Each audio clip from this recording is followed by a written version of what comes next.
This is the Western Obsessions TV podcast, where hunting's not a hobby, it's an obsession. This episode's brought to you by the Top Predator. Do you have what it takes to be the top predator, which is an archery fitness competition? The sign-ups are available now at thetoppredator.com. All right, guys, this is the Western Obsessions TV podcast. I'm your host, Kurt Belding. And on this podcast, I have guest Peter Velasco. Peter runs the outdoor Texas camps, and they're very, very cool. It's all about the youth, and I thought this would be a great podcast to talk about youth into hunting, fishing, and the outdoors, and how important that is. Hey, Peter, how are you doing, man? I'm doing great, Kurt. How about yourself? I'm doing really good. Yeah. So how's Texas this time of year? You guys getting any good weather? This is the best part of Texas that you're going to get. Cool mornings, getting up into like the low 70s, mid 70s. We've had a little bit of winter this year, but not much. But this is the best time of Texas that you're going to find. You know, I went down and I did a little hunting in Texas. I think it was maybe 2 years ago now. And I just assumed that Texas was always hot. And I think it was in December. So I brought like my warm gear and I froze my butt off, man. Well, I'll tell you, last year at about this time, it was about 2 weeks ago, a year ago, when we had, I think, 10 or 11 inches of snow here in San Antonio. Oh, and that's really about the second time ever has happened in my lifetime.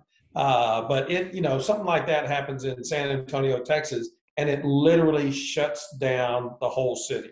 We don't have the equipment. People don't know how to drive. They're going nuts. The bad part of it was we're not prepared for that. And so everybody's pipes were freezing. We had an electrical outage. We didn't have power supply for 3 or 4 days and water for 3 or 4 days. But it was, the kids loved it. Everybody's out of school. Everybody's out playing in snow. So it was good. Yeah, it's fun for the kids, but not very much fun for the grown-ups fixing broken pipes. For the most part, it was pretty good though. We live in a neighborhood, and it's kind of crazy. My wife and I have 5 kids, 4 daughters and a son, and all 5 of our children, who are now between 30 and 36 years old, live within 1.25 miles of us, and they have 9 grandchildren between them. So it was kind of fun. The kids got to see snow and play in the snow, and it was good for us also. But it was after about 2 or 3 days, the parents were ready to get back to normal. Yeah, I bet, man. I bet. Well, Peter, last time we've talked quite a few times over the course of the last couple of years, and yep. I was really interested in your background in the outdoor world. I know you're running camps, and we're definitely going to get into these camps that you're running for the youth, which is very, very valuable for us to talk about. But let's hit on your background a little bit. Like, how'd you get started in the outdoor world? My father grew up outdoors, and so my brother and I grew up outdoors along with him. Like so many kids my age that had that opportunity back in 40, 50, 60 years ago, when there was a lot more outdoor activity. But every opportunity we had, we floated down rivers in the 3-man rubber raft, fly fished from the time that I was about 6 years old and on, bow hunted. Back then it was pretty much like it probably was for you in Colorado.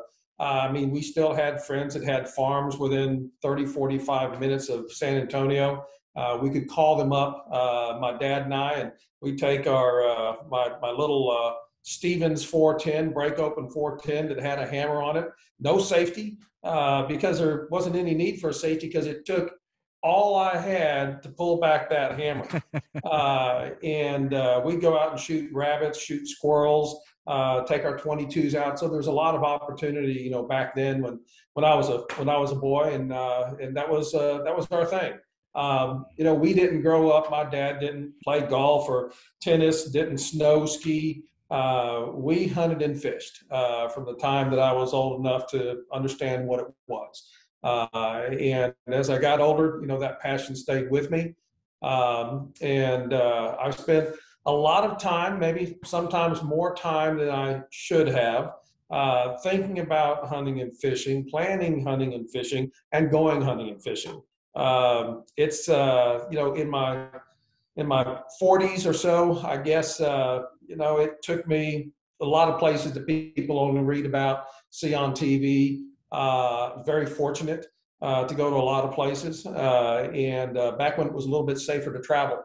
My wife stayed home with our 5 kids, or my son came along with me.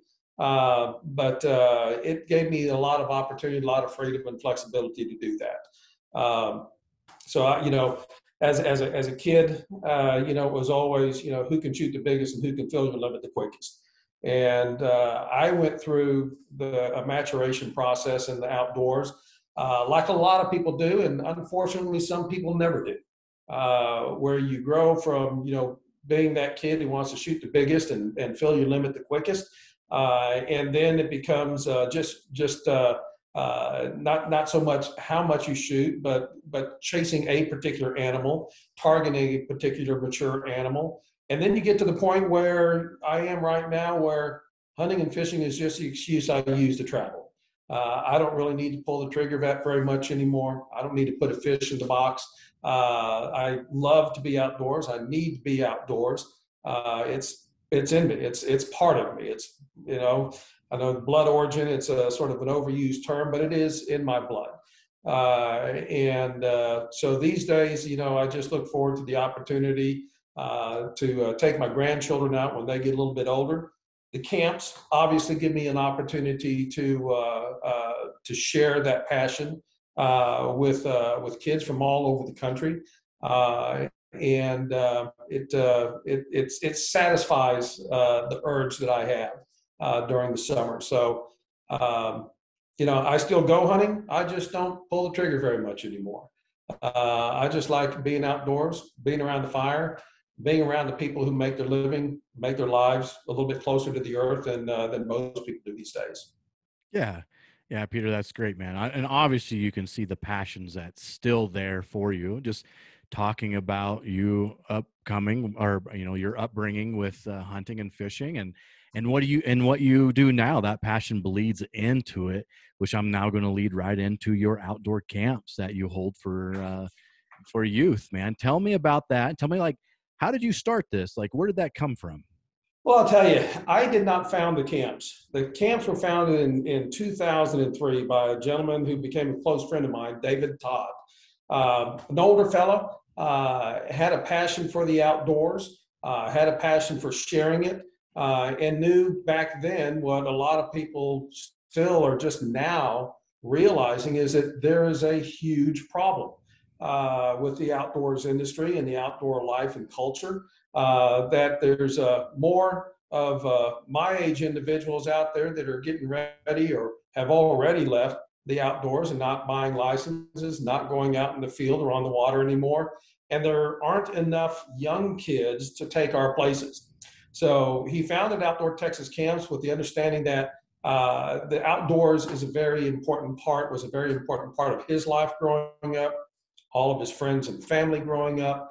And he felt that a lot of the lessons that you learn outdoors that have absolutely nothing to do with hunting or fishing, with shooting a rifle, shooting a bow, casting a fly rod, or whatever, the other valuable lessons like maturity, gaining independence, working with your hands, being patient, learning to respect the outdoors, respect other people, we're lost. We're getting lost.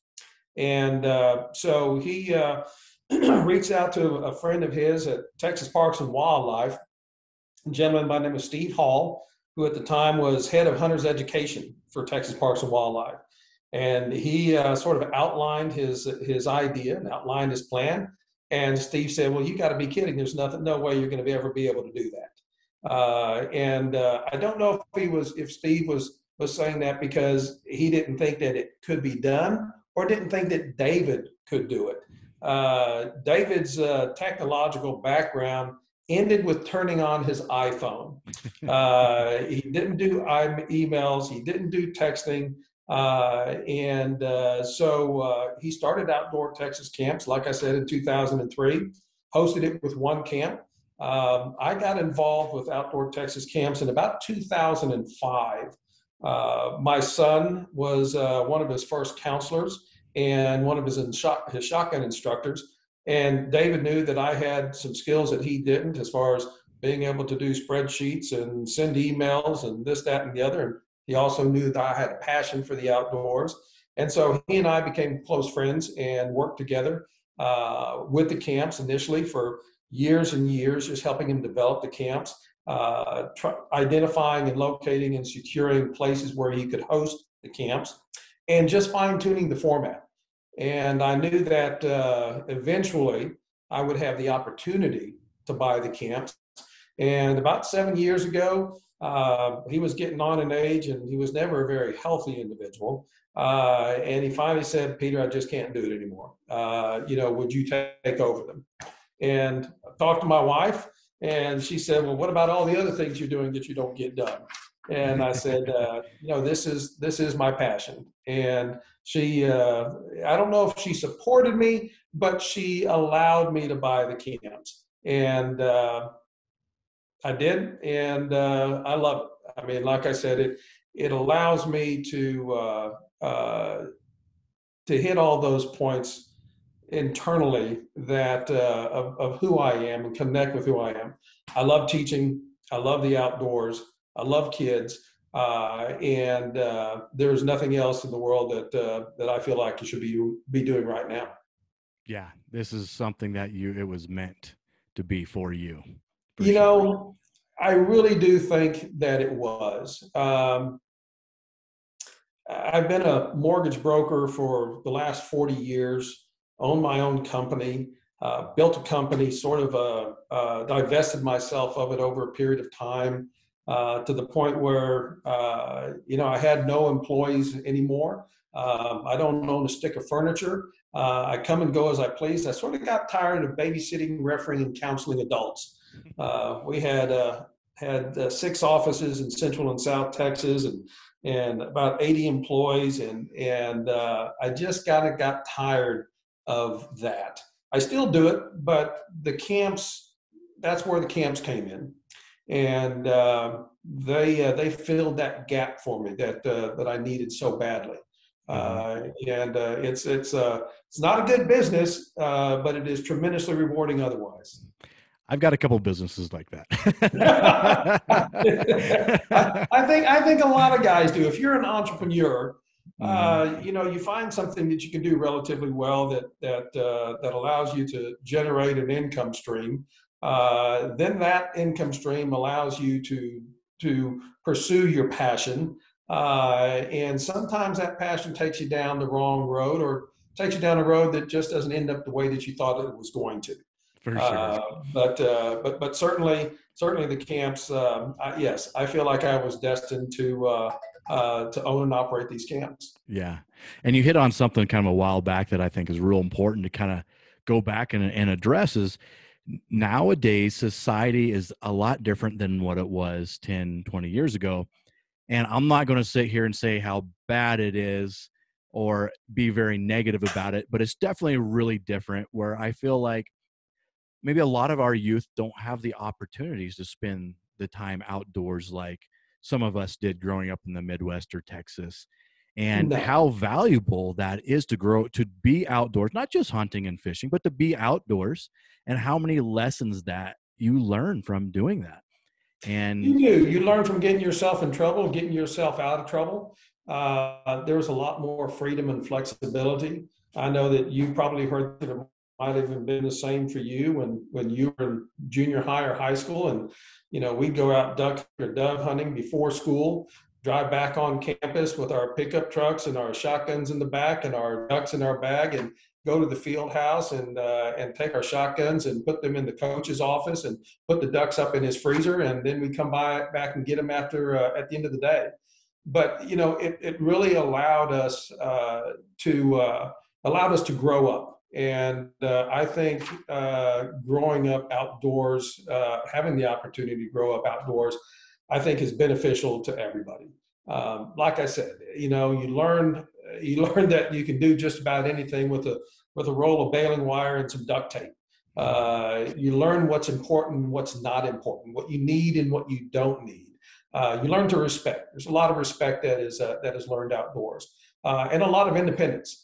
You know, when I was growing up, also, you know, and I grew up in a residential neighborhood. I didn't grow up on a ranch or out in the country or on a farm. You know, but me and my friends, you know, we'd stalk the alleys behind our house, you know, with our Red Ryder BB guns and our Crossman pellet guns, and we'd terrorize the neighborhood. And you know, I'm sure many a neighbor, you know, found a dove or a bird, you know, dead on their back porch, which is you know, from my friends and I shooting it there. But you know, you just learn, you know, how to use the weapons. You learn to respect the weapons. You learn to respect each other, and it gave us an opportunity to, you know, to spend a lot of time outdoors. There wasn't a lot on TV back then. We didn't have computers. We didn't have iPhones or iPads. So, I mean, if you were sitting around inside, you were doing nothing. So there was always the opportunity to get on our bikes, take our a fishing rod or a BB gun with us, and you know, ride through the neighborhood down to a creek or a little wooded area, and you know, just be boys. And unfortunately, there's not that many opportunities for kids to do that these days. And maybe that is the disconnect a little bit, is as I was growing up, like you said, if you're indoors, you are really, really bored because there's absolutely nothing to do besides doing chores for your mom and dad, and you don't want to be inside doing that. So you got outside and you figured out, hey, what am I going to do outside? Let's go explore. And let's, you Yeah, know, you spent most of your time outside. And I think technology right now allows kids to stay inside on TVs, on phones, on tablets, games, Xboxes, you know, all the whole thing with technology. And they're not forced outside because they're not bored anymore. They're entertained, right? So, no, you're absolutely right. You know, we, you know, built forts, built tree houses. You know, we take our parents or our dad's, you know, hammer and nail and a saw, and if we didn't put it back in the right place, you know, we got our rear ends, you know, whipped a little bit. And you know, so once again, it just learns to respect other people's property. But we did things with our hands. We did things with our imagination. You know, we played cowboys and Indians. We did all that sort of stuff. And you know, you can say what you want about technology. You know, if I could look back in the mortgage business, back 40 years ago, when when you know, we had electric typewriters, but we didn't have computers. We didn't have fax machines. We didn't have the internet. We didn't have emails. We didn't have any of that. And at the end of the day, when we were done with work, we went home, and the work didn't follow us. And everybody's expectations of what could be done in a day or over several days or a week or a month, and you know, processing and closing a loan, were realistic. Nowadays, so many expectations are not realistic, simply because people think that with all the technology that you should be able to do things that really you shouldn't be doing.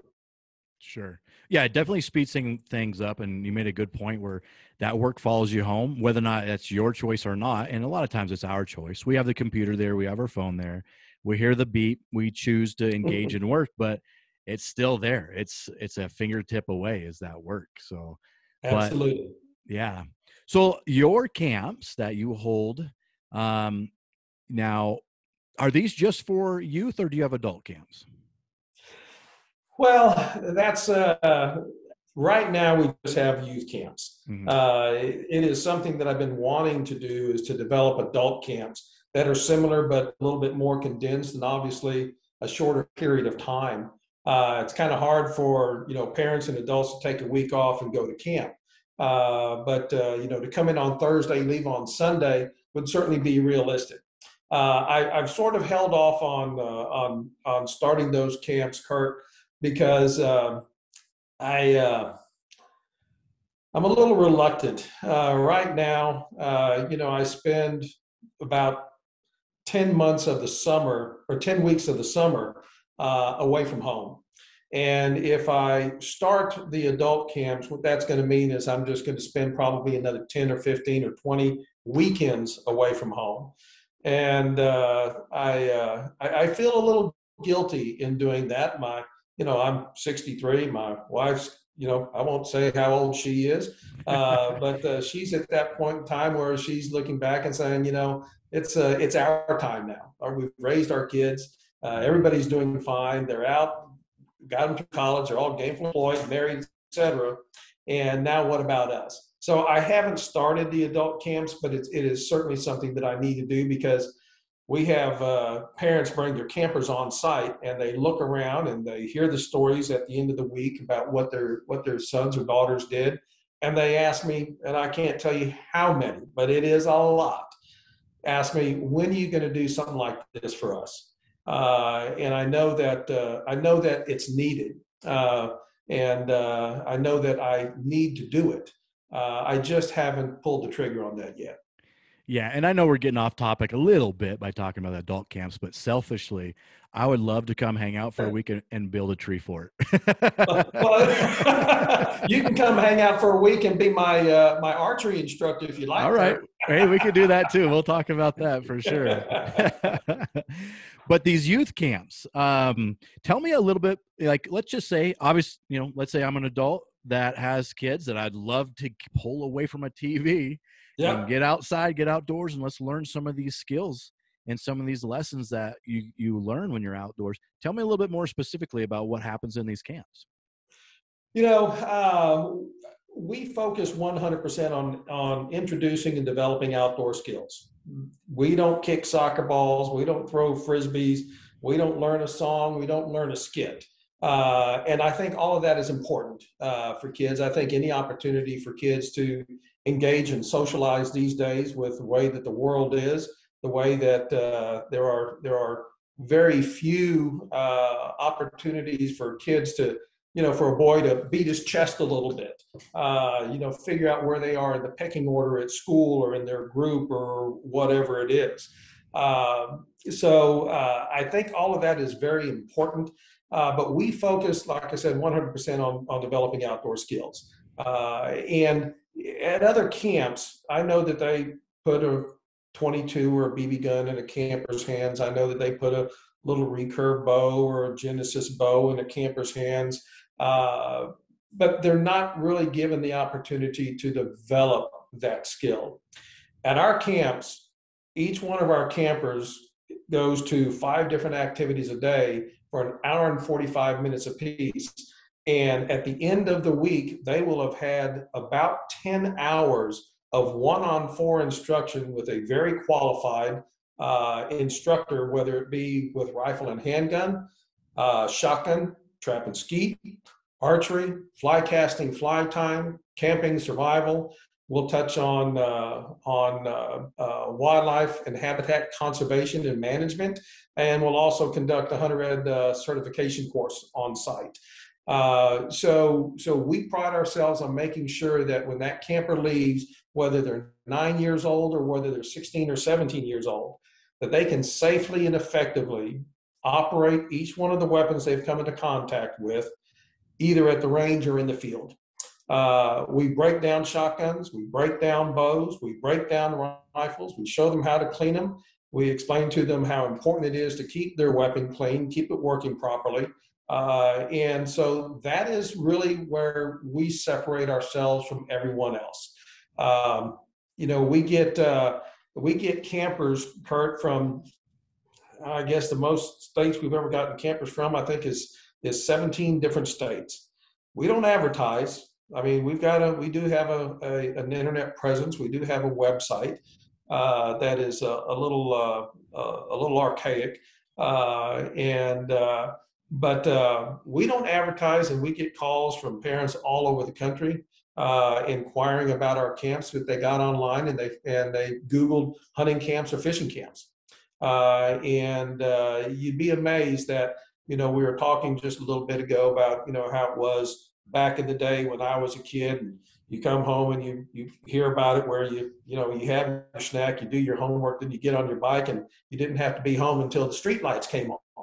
And your parents didn't know where you were. There weren't any cell phones. I mean, you could say, I'm going over to little Johnny's house, and you've been over to little Johnny's house, and you've been over to David's house, you've been over to Scott's house in between. Your parents had no idea where you were. You know, these days, I get calls from a parent, or an email even. Don't even get to talk to them on the phone. And I'll send them some information. We'll trade some correspondence. And the next thing I know, I've got a registration form. And the next thing I know, I've got flight details. And they're flying their child halfway across the country, or all the way across the country, to come to Texas. And they've never met me. They don't know me from Adam. And but they trust that, you know, I'm going to take care of their kids, even though I'm going to be putting weapons in their hands. That's a little crazy, isn't it? It is. It you know, to some people, it would be unnerving.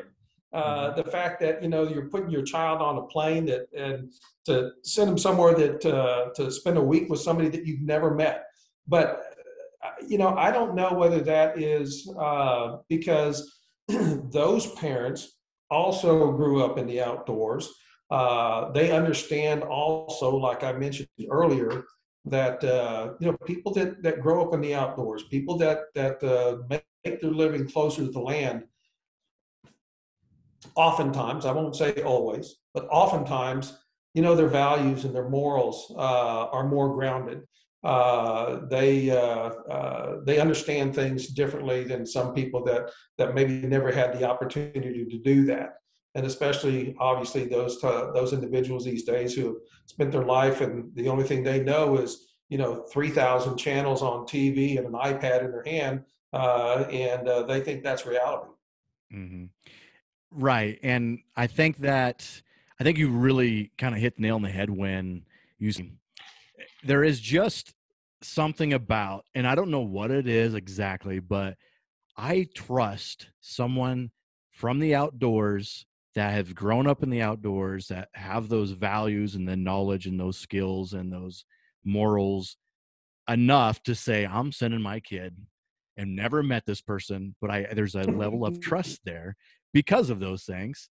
And I don't know exactly what it is, but but you basically hit it on the head when you said that. But now tell me, age wise, what's the youngest and the oldest kids you've had there? You know, our printed age range is 9 to 17. It used to be 9 to 16, and then I had some 17-year-olds that wanted to come along. I believe that whether you're 16, 17, 19, or 25, if you want to learn more about the outdoors, if you want to get comfortable, if you have an interest in learning how to shoot a rifle or a shotgun or a bow, or learn how to fish, cast a fly rod, tie a fly, I don't care what age you are. Now, there is a cap on the bottom side, and that is 9. I will allow, if I have an opportunity to visit with the parents, I will allow some mature 8-year-olds, some 8-year-olds that have spent time away from home, to join us at camp if they've spent some time outdoors. I want to make sure that it is the child's, the camper's idea to come to our camp, and not the parents' idea to send them to our camp. We're very proud of the fact that in the 18 going on 19 years of outdoor Texas camps, we have never had a child go home because they were homesick. We get kids who get homesick. Most of our, you know, younger 9, 10, some 11-year-olds get homesick. It typically happens, you know, that first night away, Sunday night and Monday night. They haven't made friends yet. They don't know the routine. Maybe they're not used to getting up as early as we get up. They don't know their instructors. Maybe they didn't do as well as they thought that they would do with a rifle, a shotgun, or a bow. And they don't know how they feel about that. So, you know, typically when the lights go out the first night or two, and they start thinking about home, they start thinking about how they haven't made friends. They don't know their counselor that well yet. They don't know the routine. that's when they start getting a little bit homesick. Most of our counselors, not all of them, but most of our counselors and certainly all of our interns have previously been campers. They grow up within the outdoor Texas camps culture and family. And they understand, and we're very, very good at identifying the signs of a child, whether they're a little boy or a little girl, whether they're 9 or 10 years old, identifying those signs that would point to the fact that they may be getting homesick. They'll start retreating a little bit. They'll be quiet. They won't participate in things. And we're real good about bringing them back within the fold. We don't want to point them out. We don't want to separate them out. But when we see that, we just sort of nudge them along. We make sure that we include them in conversations. We make sure that we talk to them about their home life and tell them that, hey, the way you're feeling is normal, it's natural. And that points to the fact that you have a good home life and you should be proud of that. There's nothing wrong with that. And our goal is always to get our campers, those campers, to Tuesday night. When we get them to Tuesday night, and obviously we always have because we've never had a camper go home because of homesickness, they don't want to go home on Saturdays. By that time, they know the routine. They've started to make friends. They're getting more comfortable with the shotgun or the rifle or the bow. They know their instructor and they know the routine. So we're very fortunate, and that's a big goal of ours, because I want to make sure that every one of our campers succeeds to whatever extent they have. Some are going to be better at this or better at that or whatever. But primarily, the biggest thing they can succeed at when they come to outdoor Texas camps or go to any camp is to finish. I want them to start. I want them to know that they finished, that they worked through it, and that they succeeded. They won. And that's very important to us. Yeah, that's a very valuable life lesson, to finish what you started. Now, these camps, you have boy camps and you have girl camps, right? Yes, sir. We have our girls. We have our what we call our hunting, fishing, and outdoor skills camps. That's sort of our general outdoor activity camp. They'll do rifle and handgun. They'll do trap and skeet. They'll do archery, fly cast and fly tying, fishing. We'll do a mock blood trail. We'll do hunting techniques. We'll do game calling. So we do all that. We do horn scoring, etc. And then, and unfortunately, because there aren't as many girls that are interested in going to a camp of our type as there are boys, that's where the girls' camps stop at this time.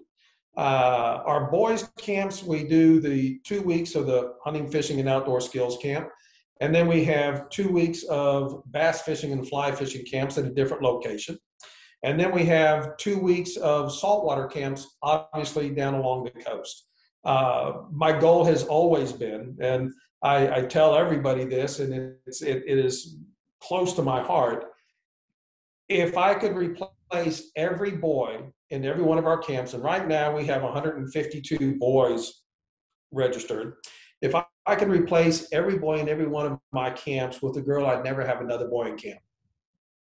The girls' camps are completely different. The environment, the atmosphere is totally different. Little girls look you in the eye. You have a daughter. It's not just fist bumps and grunts. Little girls will look you in the eye. They'll respond to you. They laugh. They share. They're supportive of each other. They sing songs. And you can literally see some little girls as big around as my finger, and some of them, the shotgun is taller than they are. And you can see them grow on a daily basis. You can see their self-esteem, their self-confidence grow on a daily basis.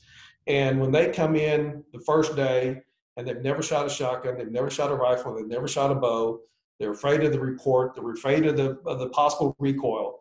And on the last day, they're breaking clays, they're hitting targets, and they're flinging arrows. It is a absolute beautiful thing to see. And that is, but I have a hard time introducing or offering some of my other camps to the girls because there just aren't that many. For instance, right now, when I opened up registration this year on October 17th, in less than 2 hours, my saltwater camps for the boys were totally full. In less than 5 weeks, all my boys' camps were totally full. I scheduled 2 girls' camps. Right now, I have 15 girls in both camps. Not each, 15 girls total. So, once again, when we get a girl to join us at Outdoor Texas Camps, when they experience that growth, they're ours until they age out. They'll be there for 3, 4, 5, 6 years until they age out, become interns, and then counselors. But I just can't get the number of girls, and that has always been my goal, is to build up the girls program to where I could offer the bass fishing and fly fishing camp, where I could offer a saltwater camp. But unfortunately, I have not been able to achieve that yet.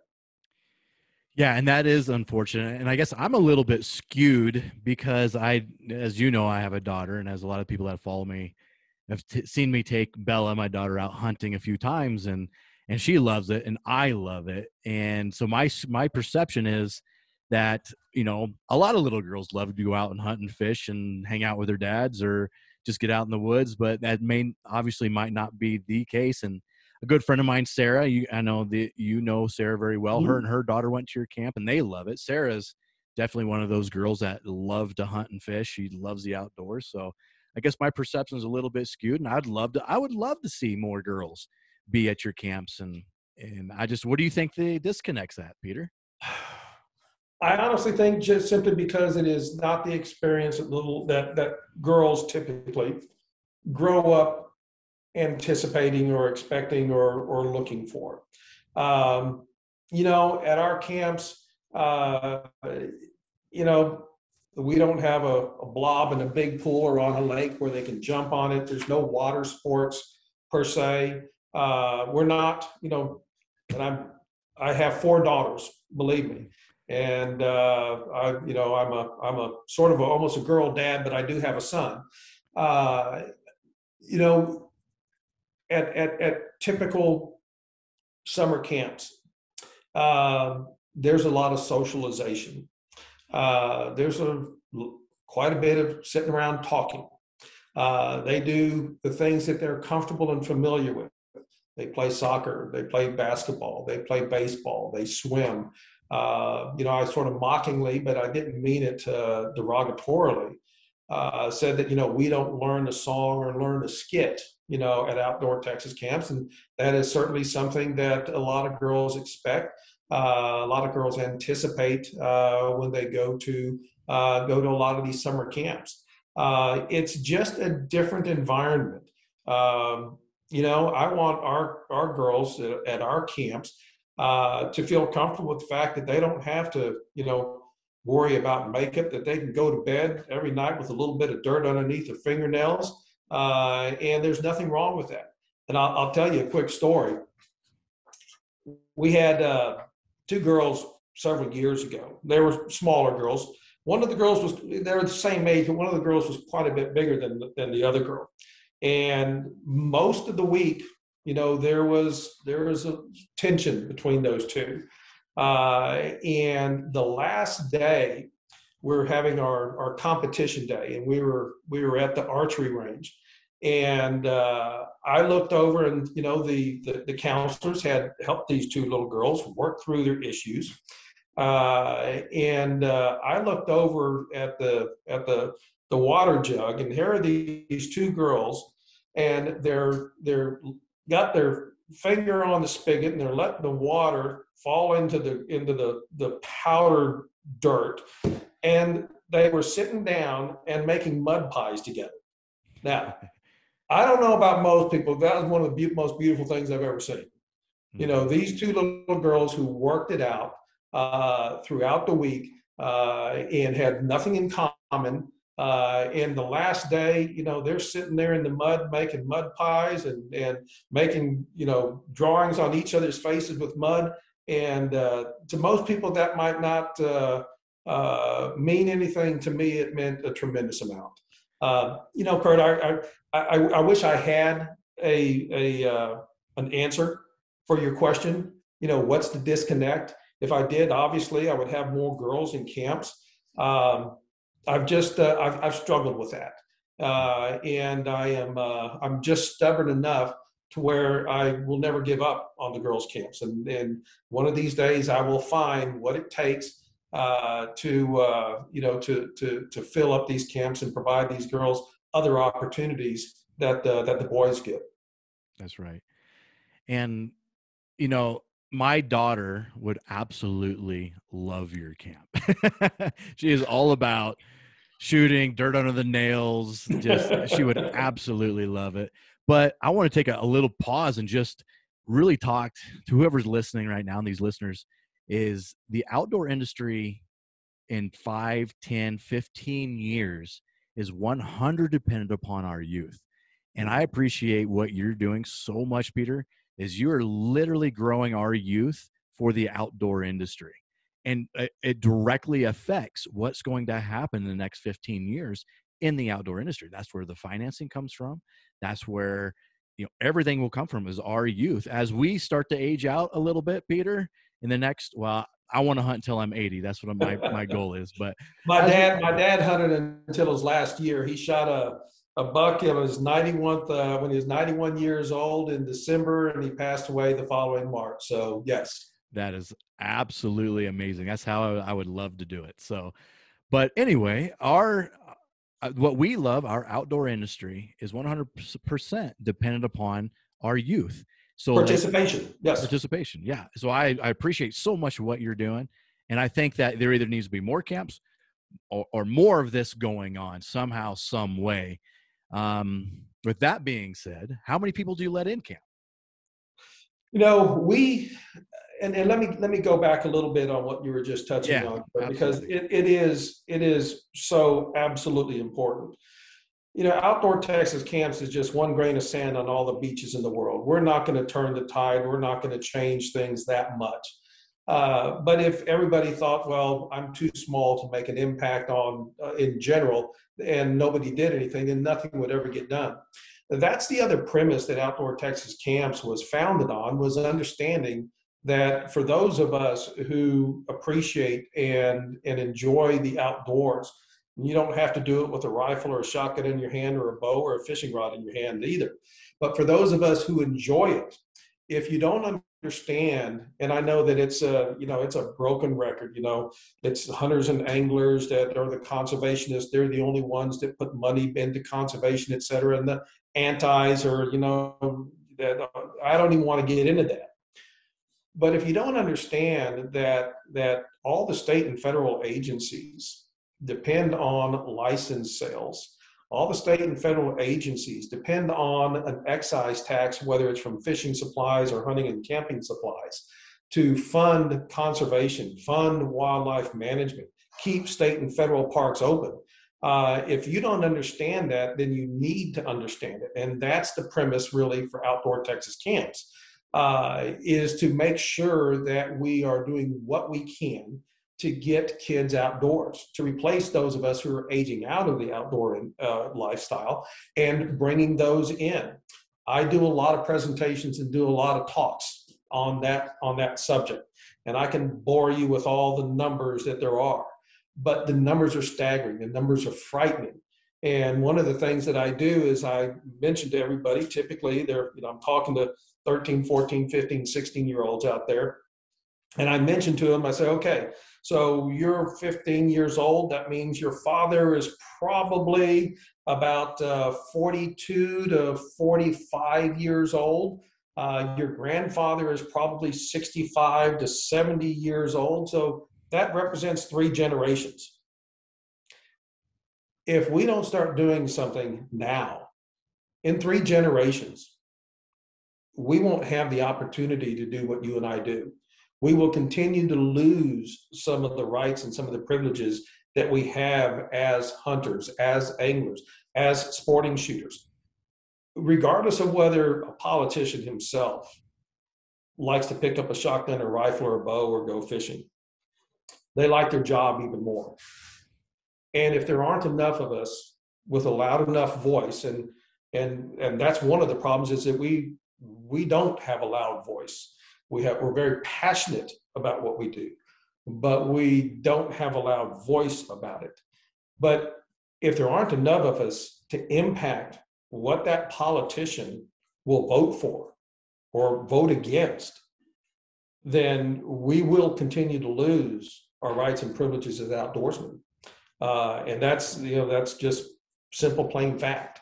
So, if you look at the numbers of individuals, the percentages of say, 12 to 18-year-olds, 18 to 30-year-olds, 30 to 45-year-olds, and where that shift has gone in purchasing hunting licenses and spending those dollars in the outdoors, there is a staggering change. I think it was in 2018 alone, there was a 27% decline in the dollars generated from the sale of outdoor products that went into that fund that was then divvied out to the states for wildlife conservation and management. So wow. We can't sustain that. We just can't sustain that. Mm-hmm. And I think the perception, I get some kickback sometimes from people that watch that are not outdoors people in the hunting, and like they've never hunted themselves and never fished themselves. Mm-hmm. So the perception that they have of me taking my daughter out hunting and fishing is, you're teaching this youth bloodlust. You're teaching this youth want to kill these innocent animals that this person may love so much, right? Like, these people love these animals. They would love to see deer and elk. They want to go to the parks and see these wild animals as they are, but they don't understand that without outdoors people funding this, it will not be there. And it's not about bloodlust and killing an animal. No. It's about the outdoors. Yeah. No. And I know we're going down a rabbit hole a little bit, Peter, but it's something I'm passionate about, Well, it really is, Kurt. Like I said, it drives the camps.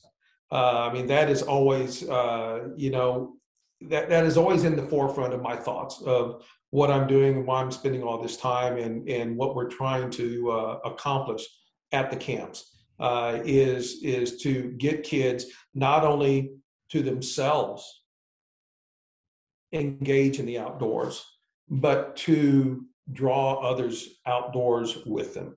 And I always challenge our campers, at every camp. Everybody wants to do things with their buddies. I mean, your dad plays golf with his friends or plays cards with his friends. You like when you want to go to the gun range or the rifle range or go hunting or fishing, you're going to invite one of your friends. Invite that boy down the street, that's never had the opportunity. And that's one of the problems is, there are fewer opportunities these days for kids to engage in the outdoors. Fishing is easier, hunting not so much. Maybe in Colorado, where you have a lot of public land, it's a little bit easier, but here in Texas, about 92% of the land is privately owned. So it's expensive. It used to be a lot easier to gain access to the farm down the road, to just go knock on their door and they let you go out and shoot rabbits and squirrels like my dad and I did when I was young. It's not that way anymore. There's liability and they're concerned about what's going to happen if they allow somebody on their property. But it's hard, and it takes commitment, takes time, and it takes, if you're here in Texas, it takes some money, to engage in the outdoors. Texas Parks and Wildlife does a pretty good job of they have hundreds of thousands of acres of developing that property and offering it, but they don't do a very good job of marketing it, making people aware of the opportunities. There's a program here in Texas called the Texas Youth Hunter Program. It's an amazing program. For $25, you can apply to go on a hunt. And some of the hunts are pretty darn good hunts. Management deer hunts, hog hunts, pronghorn hunts, varmint hunts, duck, quail, et cetera, turkey hunts, et cetera. But for $25, they develop relationships with private landowners who allow them access to bring these boys and girls onto their property to help basically manage their herds. If you're an individual and there's only a half dozen of you or 4 or 5 of you in a family, you can only shoot so many deer, but you need more animal shot or more quail or more dove or whatever it is. I mean, it's a management tool that these landowners are allowing the Texas Youth Hunter Program to help them with. So it's a great program. Yeah, and that's fantastic to be able to give them that type of experience too. It really is. It really is. Yeah. So obviously you can't take, hundreds and thousands of kids in these camps and teaching them values, but how many can you have in a camp? We, with our concept and with our goals, once again, our goal is to make sure that that camper spends enough time with that weapon to where they're comfortable and safe with it and can, like I said, effectively and safely go out in the field or go on the range with their father when they get home. We don't feel like we could accomplish that if we had, some of these summer camps have 100, 200, 500, 1,000 kids at camp at one time. There's no way that we could accomplish that. We have to make sure, at least we feel, that we have to make sure that we put that rifle or that shotgun or bow in their hands enough to be able to accomplish our goals. So we don't have any more than 28 kids in any one of our camps. We feel that at that point, we can give each one of those campers the opportunity, like I said, about 10 hours of 1-on-4 instruction on a weekly basis to be able to safely and effectively use that weapon. So we don't exceed that 28. We make sure that we stay within that because they're just not going to have the time, and we're not going to have the time to spend with them to make sure that they go home with the set of skills that we want them to. Right. And I think that's real important that they get that much, not one-on-one attention, but almost. Yeah. They get some very good attention because you need that. Those are the weapons that are using, very dangerous weapons. And you want that attention with if I'm a parent sending a kid there, I would want that attention on Absolutely. my kid too. Yeah. And we make a point to tell our campers that you not only learn by doing, but you learn by listening and watching as well.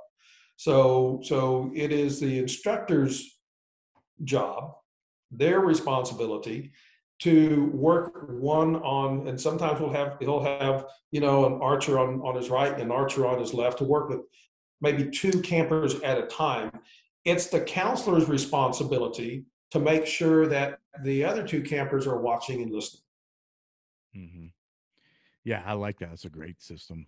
So obviously they're learning skills of how to handle a weapon, whether it be a bow, a shotgun, rifle, fishing, a pole, the outdoor skills. I'm sure maybe fire starting, some survival stuff, but here's my assumption. I'm gonna answer my question before I ask the question. Okay, my assumption is they're actually bringing home a higher self-esteem at the end of this camp. Would you agree with that being like the expert at these camps, or what else are they bringing home?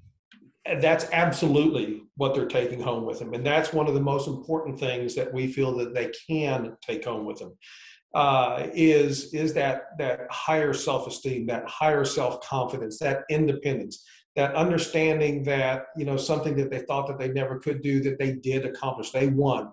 They finished the race.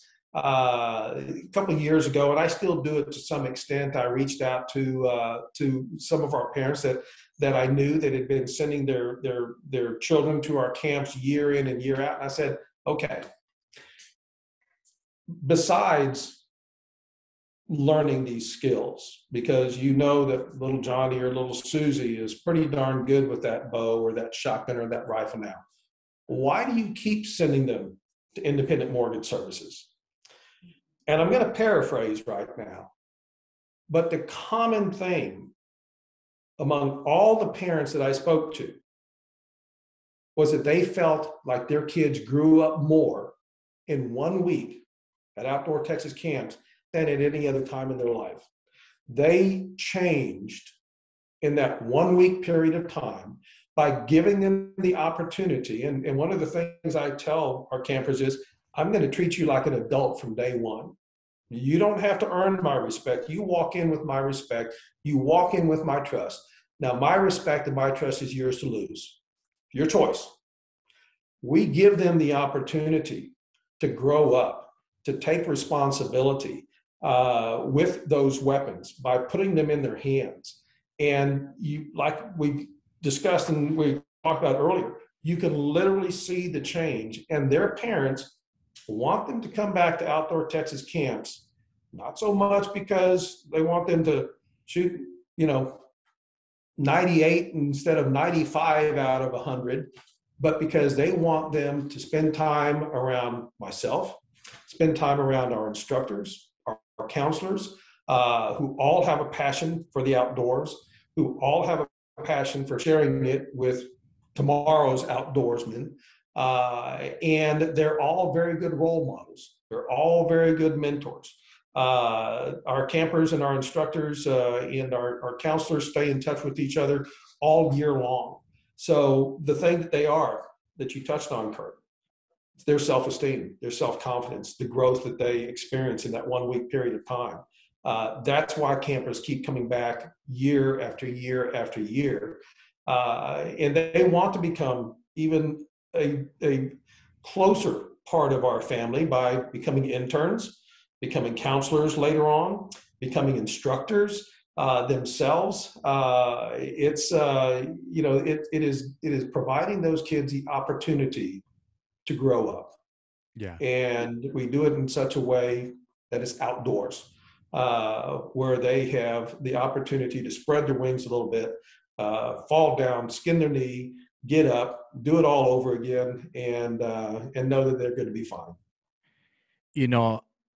I'm going to bring up something here that I'm sure you probably are aware of, and this is not an egotistical statement when I say this, but let's talk about legacy. I have Peter's legacy right here. You are touching so many different lives and changing. You change one kid's life, that touches how many other lives does that kid touch? And talk about like what a great legacy that you're leaving by helping all these kids and people. Well, thank you. I know that not me. I know that the camps are having that impact on these kids. I know that it's actually having an impact on their parents and their siblings. They go home different when they come to our camps. I get emails and phone calls all the time. What did you do to little Johnny? Now he's making his bed and he's cleaning the dishes and he's wanting to help cook and he's wanting to do this and he says he wants to be an intern and wants to be a counselor for you. What did he do? Now, I don't know how long that lasts. It might just be the week after they get home. It might last a month. It might last forever. But I do understand the impact that we're having on people, Kurt, on these kids. I actually like to think of that all I'm doing is carrying on David Todd's legacy. David Todd, who founded the camps. It was his idea. And he struggled, and I helped him really get the camps with some momentum moving forward. But it's his legacy. I'm carrying the torch. And at some point in time, I'm going to pass the torch on to someone else also. I hope to be around long enough to be sitting on the porch at a camp and watching everything, but I don't know that I'll be intricately involved in everything like I am one of these days. But I appreciate you bringing that up. Yeah. It absolutely struck me pretty strong there. And I believe I enjoy and just appreciate everything that you're doing so much. If you ever need anything from me, I am just a phone call away and I would help out at any time, Peter. You got to be careful, Kurt.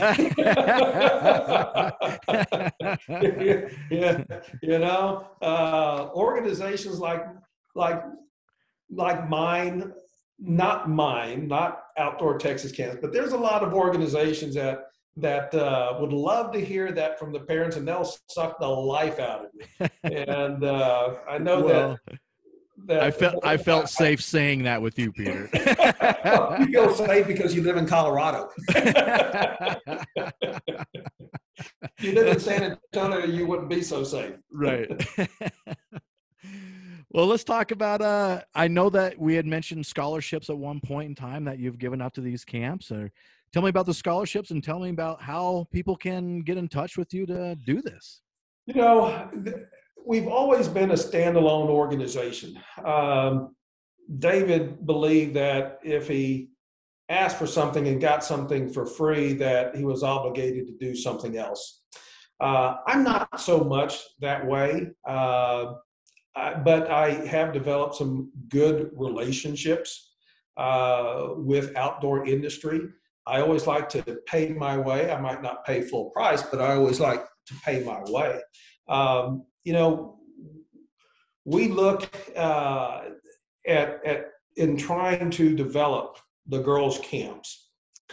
I knew that it was going to take more time and more effort and more money on my part. I reached out to an organization called the Sportsman's Club of Fort Worth. It was founded about 75 years ago, and it's an amazing organization. They have one fundraiser a year, and then they go ahead and give out grants and assistance, mainly to outdoor education. And so I reached out to them and I submitted a grant, told them what I wanted to do with it. And they provided me with some funds to advertise for girls only, no boys, because I got all the boys I need. I've got wait lists on all of my boys' camps. And they provided me some funds for scholarship. So we have a $400 scholarship to our girls' camps for first-time campers only. And all they have to do is write a 250 to 400 word essay on an outdoor experience that they have had themselves or what they would hope to accomplish by coming to Outdoor Texas Camps. There's no judging. I mean, we're not going through 20 different essays and trying to pick one or two or three that are the best. If a child takes the time out these days to put their thoughts, their feelings and emotions and their desires on a piece of paper, can actually write a complete sentence, which, you know, these days with everybody texting and abbreviations and everything is important to me. If they take the time to share that experience and share their thoughts with me, then I want them here in camp. So we have a $400 scholarship that brings the cost of our camps from $1,200, our girls' camp, from $1,200 a week to $800 a week, which makes it manageable for most families. I've used some of the funds that the Sportsman's Club of Fort Worth gave me to do some radio advertising in the North Texas area. So that's one of the things that I've been doing. Spending a lot of time. I'll be going to a camp expo this weekend, and all my literature, everything I have, all about girls, that's going to be my goal. So I need to do a little bit more footwork, in trying to find, like I said, that combination of advertising, marketing, association with groups, association with the hunting and outdoor industry as well. To find more girls to come to our camps to have the opportunity to experience what Outdoor Texas Camps has to offer. Yeah, Peter, that's fantastic. That scholarship's amazing, man. And I agree with you 100%. If they're willing to put their emotions out there on paper, like that's you're not picking just one. They all get it. And young ladies, you better put that pencil to paper right now. I'm sure mom and dad would love that $400.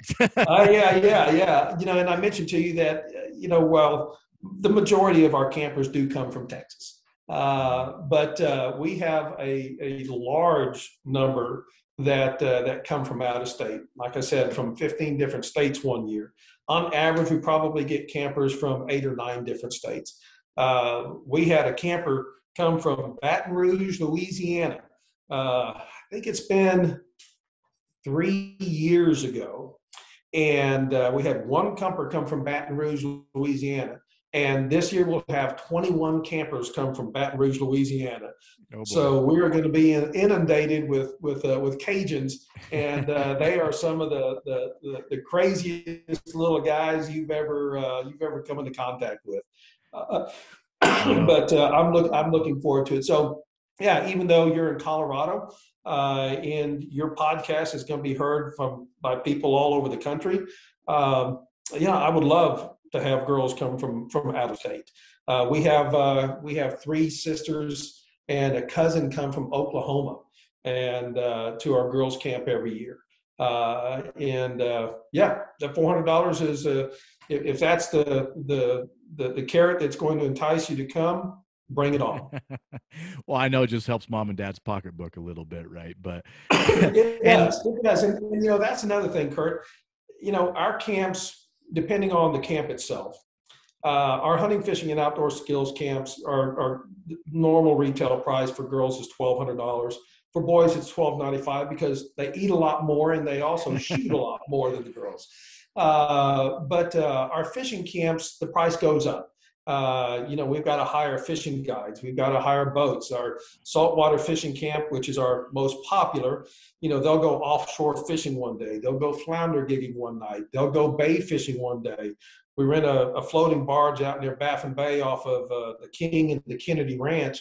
And when the sun goes down, we turn on the lights and it'll attract all the bait fish and the shrimp. And they will literally catch fish all night long. So there's a lot of expense to our types of camps. Like I said, I'm never going to put down, other types or other styles of camps, but we're not, kicking the same soccer ball, throwing the same Frisbee as we have for the last 3 or 4 years.